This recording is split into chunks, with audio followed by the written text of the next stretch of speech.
Hey everybody, it's the Ioniq guy, and today I want to answer some of the most commonly asked questions in regard to that car behind me, the Hyundai Ioniq 5. So let's get into it.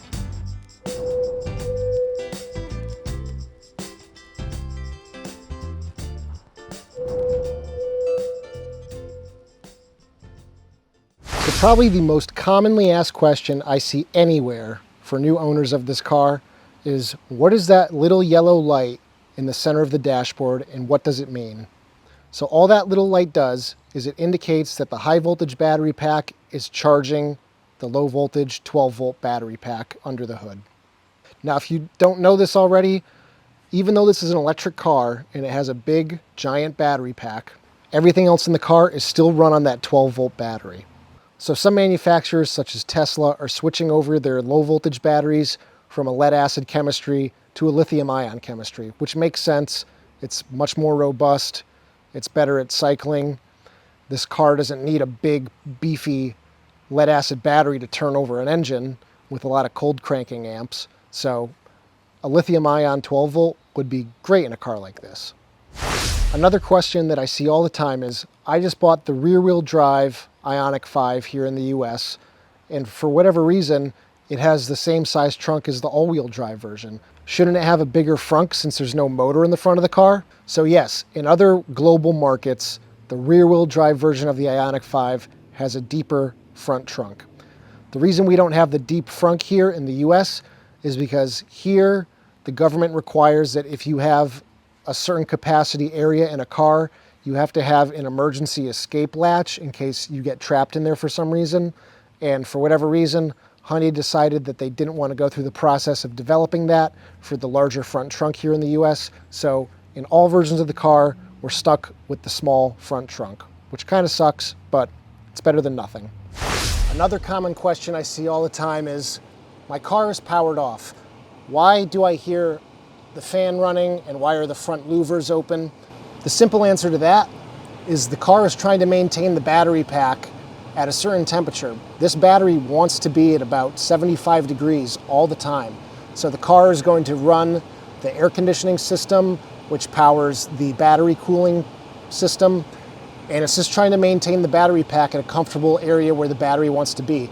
If it's overheated after a long drive and you park the car in your garage and you still hear this running, that's the reason. It's just trying to keep the battery cool. This is a question more from prospective buyers, and that question is, can I plan a trip through the built-in navigation system that will route my course through chargers when necessary? And the answer to that is no. At this very moment in July 2022, that feature is not available yet on the Ioniq 5. They say that it's in the works. Hopefully it will be, because that is a huge selling point for companies like Tesla, that you can just get in your car, no planning at all, and it'll just figure out where you need to stop, how long you need to charge. In the Ioniq 5, there's definitely some more planning required in terms of trying to find a route with fast chargers, and it's really a shame that this wasn't available from the start. I think this is critical for us to make the transition to battery cars. If you're going to try and convince people who drive internal combustion cars that they need to switch to electric, they need to know that they're going to be able to get to their destination, that they're not going to have to spend a few hours planning out a route. And I can tell you right now, I'm planning a trip up to Maine, northern Maine this summer, and I'm spending time trying to figure out my best route because north of Portland, Maine, there is almost no charging infrastructure. So for me to get up there, I need to find areas that have EVgo 50 kilowatt chargers. Besides those EVgo 50 kilowatt chargers, there's nothing except level 2. And that's just not going to work for a weekend trip. So yes, you do need to plan ahead with the Ioniq 5, but hopefully that'll change in the near future. Another one of the most commonly asked questions is, why is my range display always fluctuating and changing? The short answer to that is, it's just an estimate. The car is always computing, trying to figure out what your range is going to be based on your most recent driving. So if you've been driving in city speeds, 35 miles an hour or less, the car is going to really give you a big range estimate because electric cars are very efficient at low speeds with low wind resistance. Once you get up to highway speeds, 65, 75, 80, then your range is really going to drop. So if you had just been doing a lot of city driving and then the next day you're going to be taking a road trip on the highway for the most part, don't expect to get that 350, 400 mile range estimate when you're driving at highway speeds. You have to compensate for that and know that that number is just doing its best guess. So take whatever that says with a grain of salt. Another question I see a lot, does the car have wireless Android and Apple CarPlay? No, it does not. If you want wireless Android or Apple CarPlay, you're going to have to get an adapter. I'll have links in the description for the adapters that I like to use. Supposedly, it's a licensing issue. Other Hyundai cars that have lower spec infotainment screens, they don't have navigation, and they do have wireless Android Auto and Apple CarPlay. So from what I've heard, it's a licensing agreement issue with TomTom, who handles their built-in factory navigation system. So they don't want you using Google Maps or Waze or Apple Maps. So they try to push you towards using their built-in navigation, which I think it's kind of dumb, but that's how they do it. Hopefully this agreement comes to an end soon and we can just have wireless Android Auto, Apple CarPlay across the board. So another question I see a lot is, what are the differences between Eco, Normal, and Sport mode? So Eco mode is obviously the most economical mode to be in. If you have an all-wheel drive Ioniq 5, it will physically disconnect via a clutch the front motor from the axle. So what this does is it prevents all that extra drag from the front tires from being applied to the electronic drive system. So the car then defaults to a rear-wheel drive configuration, and it's only driving 2 wheels instead of all 4. So this will give you significantly better efficiency. Eco mode also encourages you to accelerate more gently by making the travel for the accelerator pedal much longer. So in normal mode, if you just tapped on the accelerator a little bit, you would go pretty quickly. But in Eco mode, if you put your foot halfway down the travel, the car is still going to accelerate a lot more slowly. So it's trying to encourage you to drive in a more efficient manner. So if you are in Eco mode and you need to go, if you put your foot all the way down to the floor, the car will move, just so you know. Normal mode is pretty normal.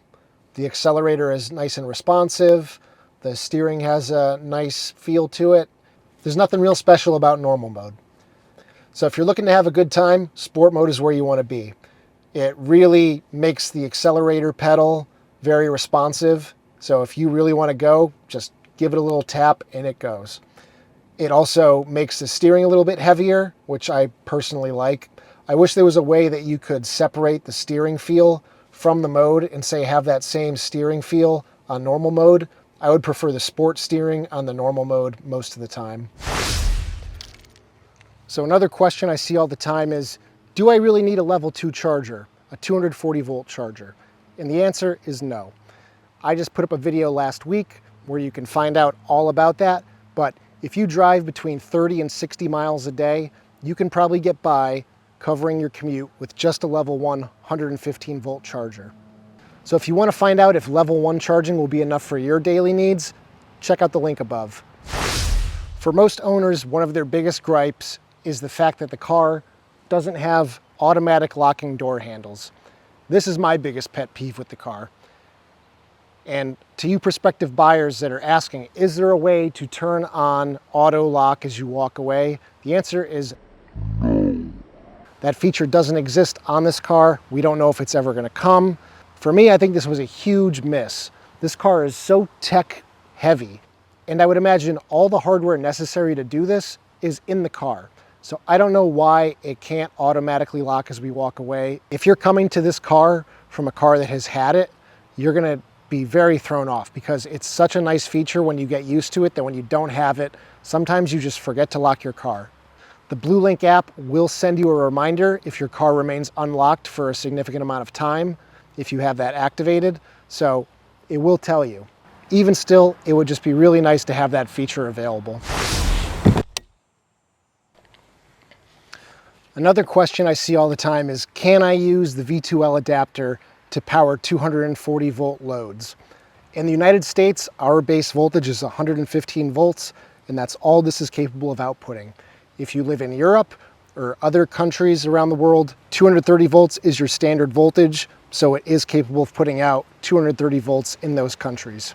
So if you're interested in using this adapter here to back up your house in the event of an emergency power outage, check out the video above, and that'll show you how you could do something similar to my setup. So this isn't a question that's come up very much lately, but I anticipate seeing this in the Facebook groups and the forums a lot more as time moves forward. And that's going to be, why do I need new tires? I've only had this set for 20,000 miles.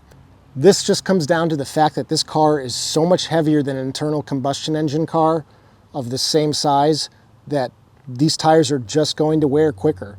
All that weight is rougher on the tires when you're cornering, when you're accelerating. Every point you're driving, these tires are going to get a lot more abuse than a car that weighs 1,000 pounds less than it. So these tires are going to get abused a lot more. So be prepared to get new tires much sooner. Another common question is, how do the brake lights operate depending on what mode of regeneration I'm in? The simple answer to that is, if you are in levels 0 or 1, the brake lights won't ever come on unless you actually put your foot on the accelerator pedal.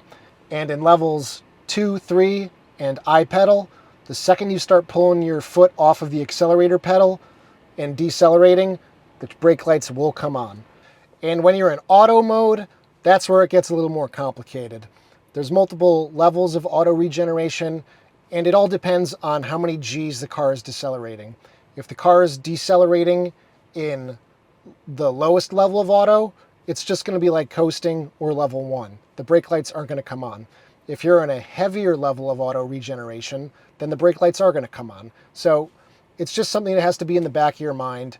People are going to get annoyed with the way the brake lights come on, because if you're in level 2 and you're letting off the accelerator to coast a little bit and the lights come on, you might not be decelerating as quickly as you would if you were braking in a traditional car. If you're in the lower levels of auto regen, then the brake lights aren't going to come on. If you're in the higher levels of auto regen, then the brake lights will come on.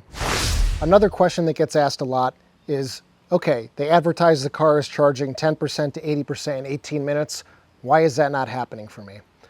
And the easy answer is, the battery isn't at the correct state. So on the topic of cold weather charging, this car won't charge in 18 minutes 10 to 80% in the winter. It'll be closer to 30, 32 minutes, which is annoying because the car is capable of warming the battery up and hitting ideal battery conditions. We just don't have access to activate it. So during the winter, anticipate, at least with the 2022 model year, charging from 10 to 80%, taking closer to 30, 32 minutes versus the 18 minutes that's advertised. We don't have access to turn on the battery preconditioning, which warms the battery up to a nice toasty state for it. 2023 model years will have that ability from delivery. These may get that update at some point in the future. We just don't know when or if with any certainty. So that's going to do it for this episode. Let me know down below in the comments if I missed any big questions that people might have when thinking about purchasing an Ioniq 5. I think I covered most of the big points, but there's probably a chance that I forgot a few. So let me know. As always, thanks for watching this video. If you liked it, give it a thumbs up. If you haven't already subscribed, please do so. It really helps me out. And I'll see you guys in the next one. Take it easy.